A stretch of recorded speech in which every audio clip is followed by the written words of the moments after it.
Good morning, Ingrid. Good morning, Richard. How are you? I'm very well, thanks. How are you? Very well, thank you. Gosh, so good to be here again. Can you believe that this is our 7th one? I know, absolutely amazing. Really nice to be able to do this every couple of months, actually. Isn't it though?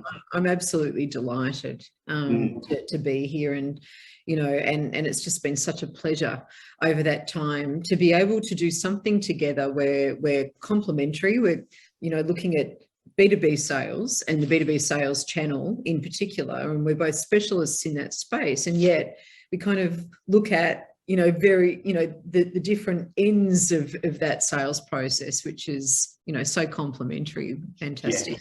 Yes, absolutely.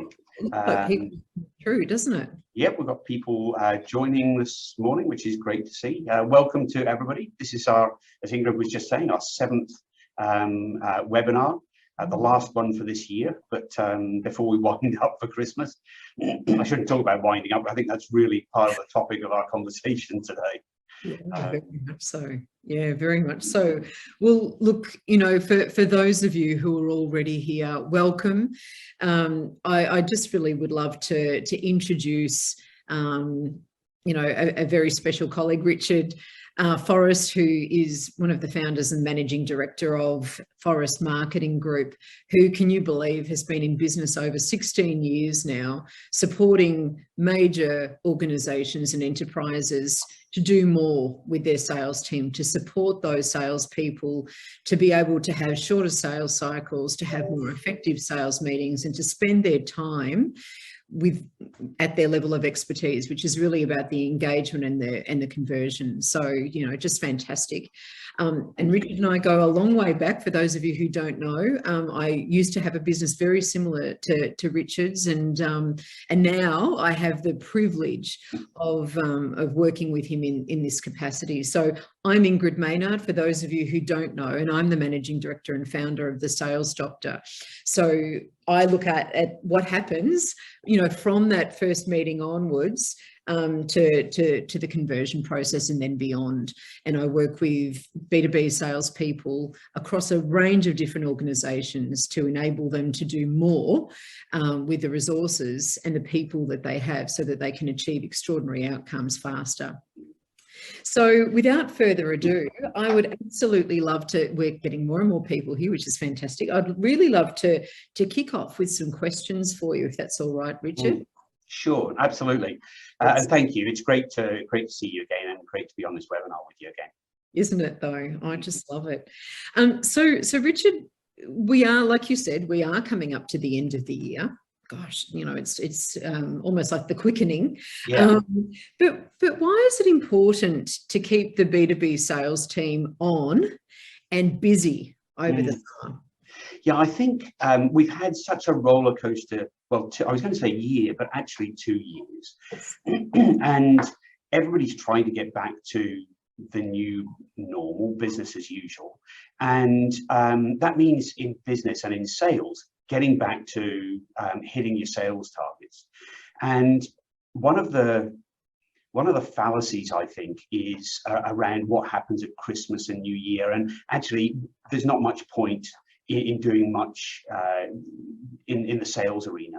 Whereas actually, I don't think that's the case. I think that if you look at it just mathematically, if you were to stop your sales activity for 1 month, all of December, let's say, or middle of December to middle of January, you're writing off 8% of the year. And that's, given the roller coaster year that we've had and everything that's happening in the market, I just don't think that's a good decision. And I don't think it's a necessary decision either. Not only do you stop while people are away, but there's that inevitable wind down prior to the holidays and wind back up once you get back that really pushes that out to maybe 5 or 6 weeks. And if you wrote off all of December and January, said, look, we're not going to do anything in the sales arena for that, that's 17% of the year. And I don't think there are many businesses that can afford to write that off. But equally, if you're on target for your results this year and you go, well, we were going to do nothing for that 17%, just imagine what you could do if you suddenly had your sales team active in the market during that period. Yeah. And I think that the other thing to factor in is the loss of momentum that you get, which is part of that wind up, wind down. But the clincher for me is that many companies are going to switch their sales off or reduce their activity. And so from a competitor's perspective, it's the one time of the year you can almost guarantee your competitors are going to be out of the market. And if that's the case, what a great time to be in the market and talking to people. You have to probably reach out to more people to have a conversation with somebody, but you can still do that. And I think it's so important, therefore, to try and maximize what you can do in December and January, and not just go, okay, it's the end of the year, we'll stop, let everybody go on a holiday and come back. Look, everybody wants a holiday, of course, but why not stagger it so you've got some good, consistent activity across the entire summer months? Yeah, well, just so much that you've said there is, just such common sense. Especially when you said, let's break it down mathematically, by not doing anything for 4 weeks, over the December-January period, that's 8% of your year after 2 very, very challenging years for sales teams anyway. And as you said, the December-January period, that's 17% of the year. Can we really afford that? I mean, you've made a very clear argument that no, we can't afford it. But it's really about thinking about how to use your sales teams so that you're focused on what you can do. And it doesn't mean that you don't allow people to have time off or anything like that. I think that a lot of people are probably looking forward to this time to do those sorts of things. So I'm going to come back to you with something that people used to say to me, about December. Well, December and January are a write-off. That's kind of how a lot of Australian decision makers have thought about it. And so we might be operating, but the people that we might be targeting, might be away. So, how we sort of think, well, isn't it true that everyone's away, from December to near the end of January? I mean, you hear well, nothing happens before, the Australia Day holiday or the Australia Day long weekend. So, wouldn't that be the argument for, well, it's not really worth, doing much selling? What are your thoughts there? Yeah, look, I think that's absolutely the argument for it. I think it is. It's that expression that you just used is exactly right. December, January is a write-off. And actually, I would challenge people on that and say, but what if it's not? And if you think about it, people are definitely away on holiday. I mean, don't get me wrong, people do go away. You see the queues of traffic leaving the major cities, but not everybody's away. It's not as if the entire CBD or metro areas of the main cities are empty and deserted. There are people there at work, and the people who are there are doing so for a reason, and often it's quiet. And if you think about what people are typically going through at this time of year, they're reflecting back on what's happened in the year, and they're starting to think about, okay, what do I want to achieve in the next year, the next 12 months? And that's that New Year's resolution type thing. But business decision makers do the same thing. So those who are at work, and there are fewer of them for sure, but there are people at work, are quiet, and they're thinking strategically about the year ahead. It's one of the times where they can do that. They've set their New Year's resolutions. They're doing the same sort of things in business. What issues can I fix during the next 12 months? What process do I want to change in the next 12 months? All of those sorts of things. And so if you take the opportunity to reach out to those people who are there, you will find it's a really easy time to engage with them, because they're quiet, they're open to thinking about these things, and actually conversations about fixing up problems for them and using your product or service are things that are going to resonate with them. Now, does it apply to all businesses? No, of course it doesn't. If your target market happens to be schools, you're probably not going to be able to do much in the December, January period. But most companies have multiple markets. So there might be schools in one case, but they may have a secondary market. Focus in that secondary market, the market that is there, and keep things going. Clearly, don't necessarily talk to retail clients in early January when the sales are on. That wouldn't be a good thing to do, but focus on those markets where there are people around and keep it going. So I think that the big the big myth, if I can call it that, to go with the big merino and the big prawn and things like that, is that December and January are a write-off. I really think that's the thinking that needs to be challenged. And there are lots of people who are at work, maybe only a couple of days a week, 3 days a week, that's really, but they are there. They'll listen. They will talk to you.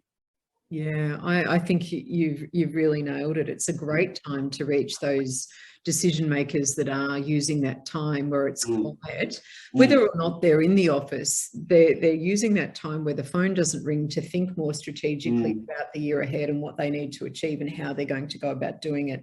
So what an opportunity. And like you said, well, it doesn't apply to all. If you've got, you know, if you've got schools as part of your market, well, that kind of, yeah, no-brainer, but also retail, and just being mindful of that. But yeah, absolutely agree with that. So, okay, so what do you suggest then that sales managers and sales teams focus on at this time of the year? Yeah, I think this December, January is a write-off stems from, in many ways, I don't make many sales in December or January. And I think that's the thinking that we want to challenge. So for me, December and January is all about activity. I'm not thinking about results. I'm thinking about the activity. How many people can I introduce my business to? How many people can I start to engage with? They may not become a sale until February, March, June, July, but I've begun that process in December and January. So I think there's the prospecting side of things, bringing people into the sales pipeline through proactive activities, because I think AdWords, online inquiries, phone inquiries do tend to scale down at this time of year, but that doesn't mean that you can't be proactive in getting out there and talking to people. people that you've got proposals out to are also great opportunities to follow and just nudge them along and get that activity happening. And I'd be focusing on moving prospects through the sales pipeline, and I'd also focus on getting new people in and having those initial conversations. And coming back to what I was saying earlier, if your competition aren't in the market, it's a great time for you to be there. You've got the market more or less to yourself. You will be able to talk to people, and you'll have other people in your database you can re-engage with as well. So to me, it's all about that activity and driving activity, conversations, and building momentum that will yield results in February, March, April, etc. But not judging December and January on how many sales I make. Actually, it's let's see what activity we can bring in that's going to really boost our sales in once we get past the Australia Day holiday. Absolutely. I think that's really wise, you know, and for a lot of organizations that have, you know, longer sales cycles, you know, why wouldn't you, use the time to really focus on activity, not results, about prospecting and getting more into the pipeline, the ones that are there, moving them through the pipeline, following up proposals, being proactive.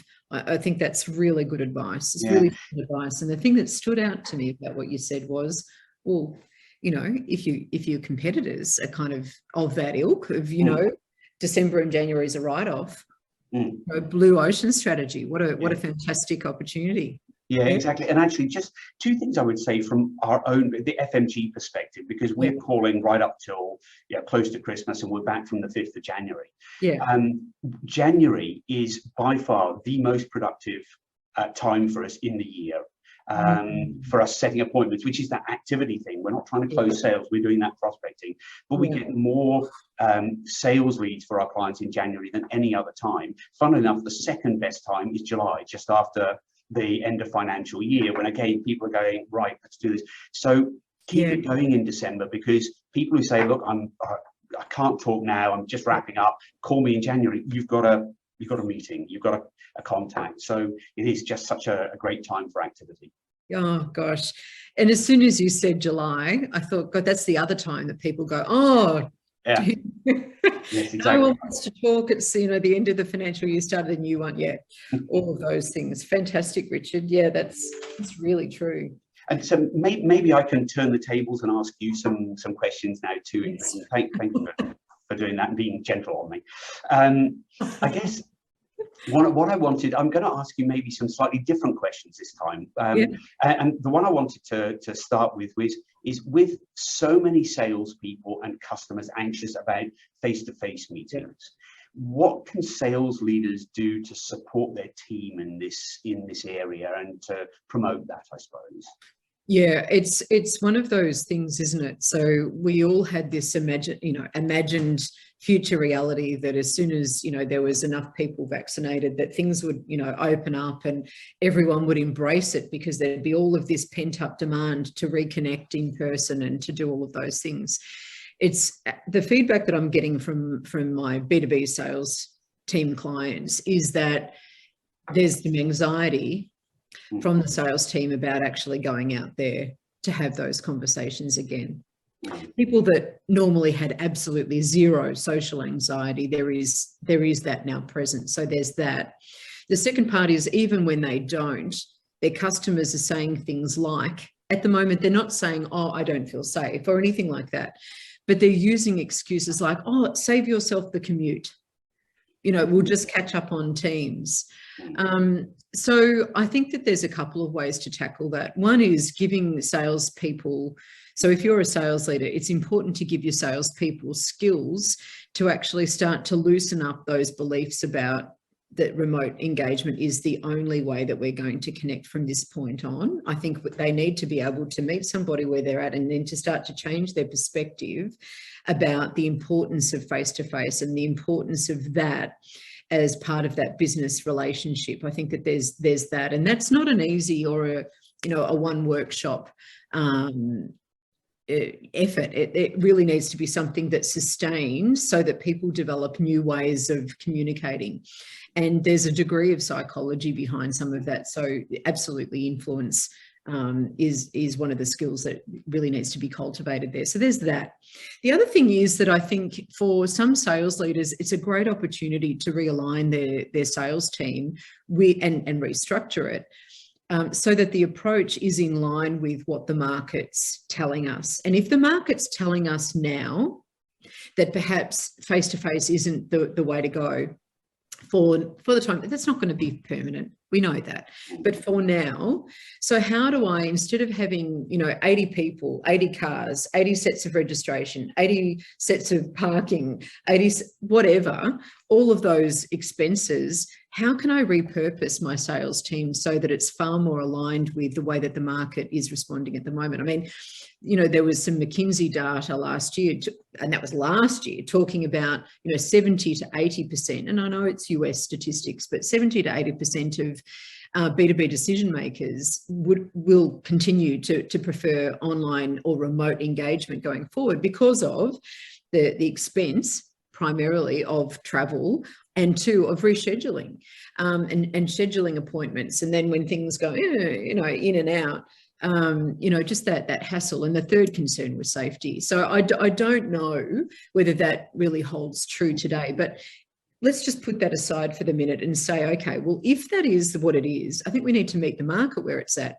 And so perhaps reskill your team so that their online or their remote engagement skills are really finely tuned, so that they're far better at reading people in this environment than they would have, I mean, I know we've all been doing it, but doing it and being skilled at it are two totally different sets of reality. And the other thing is phone skills. I think that inside sales teams will really come into their own in the next year as well.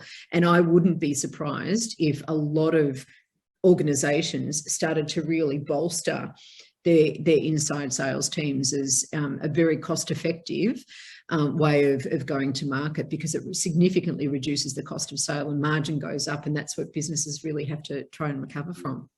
I think it's interesting what you say there about being skilled at something, because face-to-face salespeople are skilled at being face-to-face because that's what they practice and that's what they do all the time. Telephone salespeople are skilled on the phone because that's what they do all the time.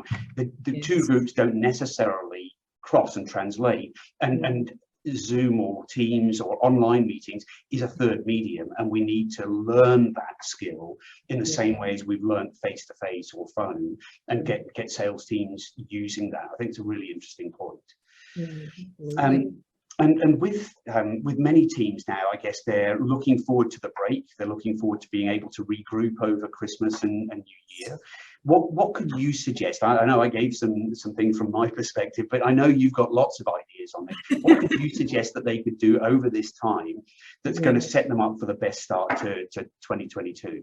Yeah, I was really thinking about, about this before our session, and again, one of my clients was saying that, so number one, they're rewarding sales teams for high performance and giving them, extra time. So for example, and this is not in Victoria, this is over in Adelaide. So one of those businesses was really thinking about, because you've got this phenomenon as well called the Great Resignation. So it's absolutely an employee's market at the moment.